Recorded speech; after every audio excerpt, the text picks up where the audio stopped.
और वो वहाँ गया। एलिया को परमेश्वर ने कहा जंगल में जा, और वो जंगल में भी गया। एलिया को परमेश्वर ने कहा वहाँ एक नाले में रह, और वो एक नाले में भी वो रहा, और उसी के नाले का उसने क्या किया, पानी को पिया। कौन कौन एलिया की स्टोरी को जानता है?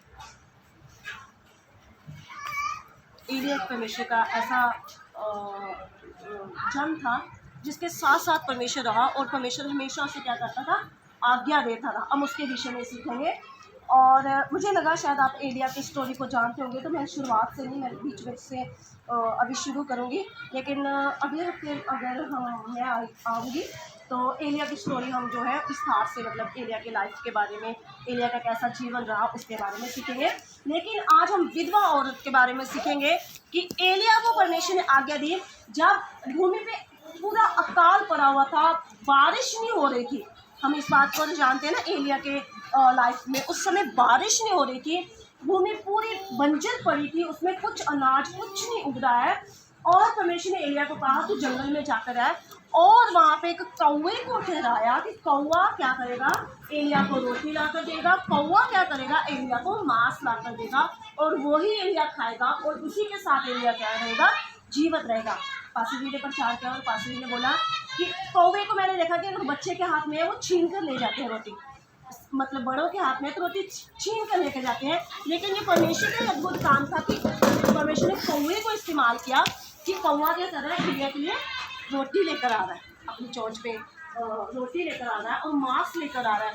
और वहीं एलिया वहाँ पे लिखा नाले का पानी पीकर एलिया अपना क्या कर रहा है, गुजारा कर रहा है। फिर ऐसा भी वक्त आया कि अकाल बहुत भयंकर था, जिस वो वहाँ पे रह रहा एलिया, वहाँ का पानी, उस नाले का पानी क्या हो गया, सूख गया, पानी सूख गया।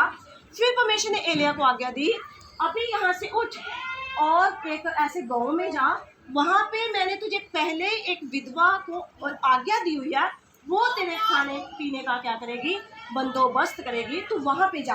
हम निकालेंगे पहला राजा 17 उसका 8 वचन से लेके हम 15 वचन तक हम पढ़ेंगे। पहला राजा 17 उसका 8 वचन से लेकर 15 वचन तक हम पढ़ेंगे। यहाँ पे ऐसा लिखा है, तब यहोवा का ये वचन उसके पास पहुंचा, चलकर सीदोन के सारपत नगर में जाकर वहीं रह। सुन, मैंने वहाँ की एक विधवा को तेरे खिलाने की आज्ञा दी है। वहाँ एक विधवा है और मैंने वहाँ की और विधवा को तेरे खिलाने की क्या दी है, आज्ञा दी है, परमेश्वर की आज्ञा। और हम यहाँ पे उस विधवा का भी विश्वास देखेंगे, बहुत बड़ा विश्वास है। और जहाँ एलिया का जिक्र होता है, वहाँ इस विधवा का भी क्या होता है, जिक्र होता है, क्योंकि वो गरीब थी। बाइबल ये हमें बताती है कि वो गरीब थी, उसका एक बेटा है, उसका पति नहीं है, उसका एक बेटा है, और वो गरीब है, और परमेश्वर ने उसे इस्तेमाल किया। हालेलुया।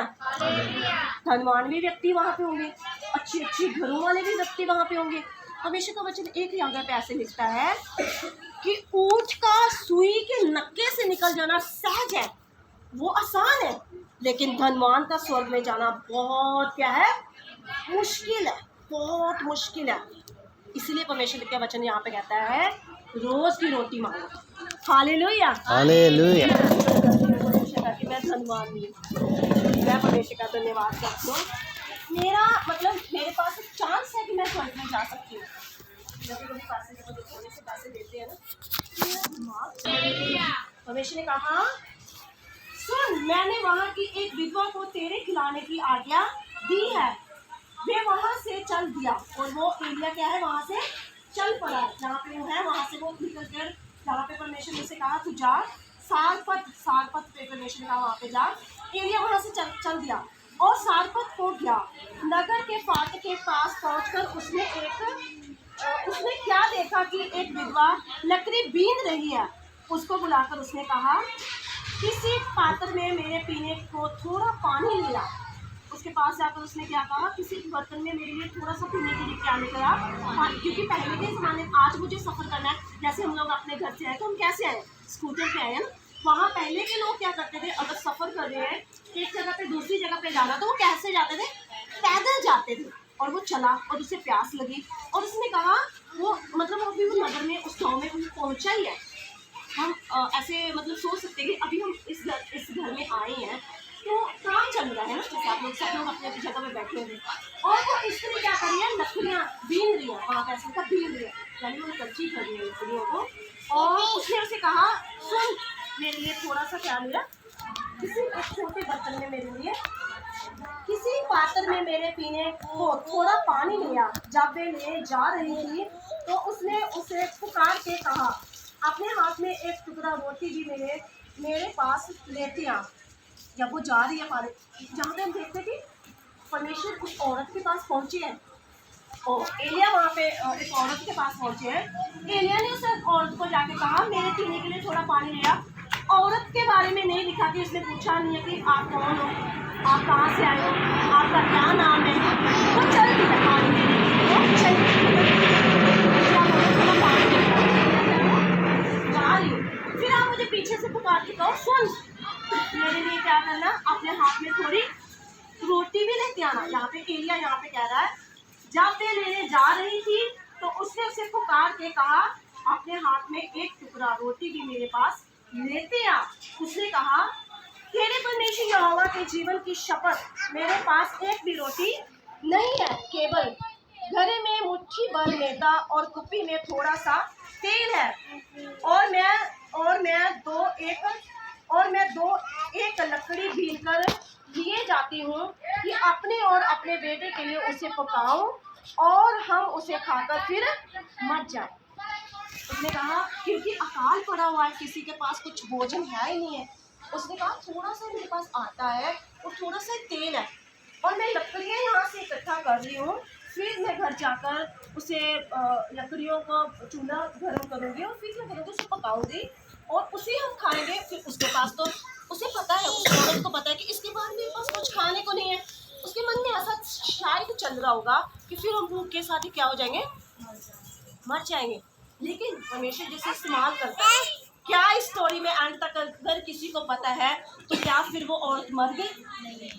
नहीं मरी ना। कि किसने काम किया था उसके जीवन में? अभी हम मुझे बड़ी प्यारी मुझे स्टोरी लगी कि कोई उसके पास आया, उसने कहा सुन मुझे थोड़ा पानी देना। वो जा रहे, लेकिन ऐसे नहीं, मतलब उसे भी परमेश्वर ने बताया, क्योंकि परमेश्वर ने यहाँ पे कहा कि वहाँ पे मैंने एक औरत को पहले से ही तेरे लिए नियुक्त किया है कि वो तेरे खाने पीने का क्या करेगी, प्रबंध करेगी। तो मतलब उसे उसके, क्योंकि बाइबल डिटेल में नहीं लिखी गई है।